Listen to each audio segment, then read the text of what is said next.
In order to understand the human brain, it's helpful to know some of the terms that we use to describe both location and direction when it comes to brain anatomy.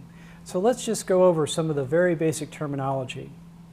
Well, here we have an adult human brain, and the front of the brain is here to my left, and the back of the brain is here to my right. So the front part of the brain we call the anterior end, and the back part we call the posterior end. So anterior is towards the front of the brain, posterior is towards the back. Now, of course, the front of the brain is also towards the nose, so for that reason we also call this direction rostral. So anterior and rostral mean the same direction for the adult human brain.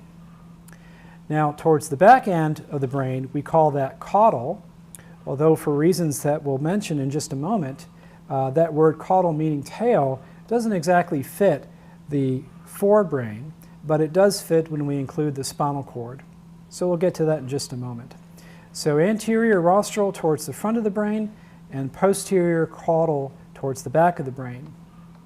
Now, if I turn the specimen so that you can appreciate the mid-sagittal plane dividing the left hemisphere to the right hemisphere, I think it's easy to appreciate how we talk about medial to lateral in brain space. So medial is towards the midline, lateral is out towards the side. And that's true for all levels of the central nervous system. Now, sometimes which way is up can be just a bit confusing in the brain.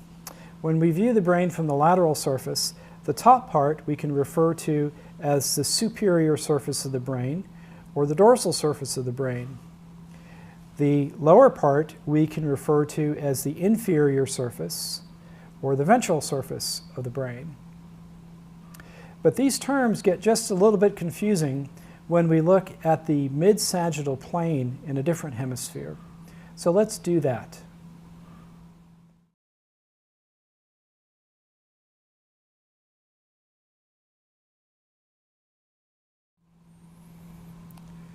Now, with the mid-sagittal hemisphere in hand, we can talk about position as it applies not just to the forebrain, but also to the brain stem.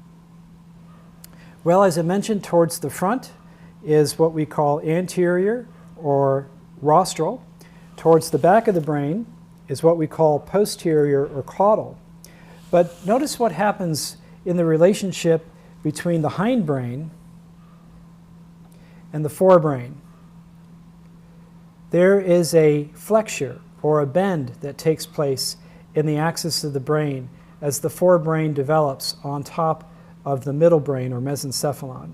So all of this forebrain seems to be running in the plane of the table, whereas the brain stem is off at an angle, about a 120-degree angle relative to the plane of the forebrain. That's what we call the cephalic flexure. And below that point of flexure, these positional terms are applied in a different way. So when we talk about caudal for the forebrain, we're talking about the posterior part of the occipital lobe.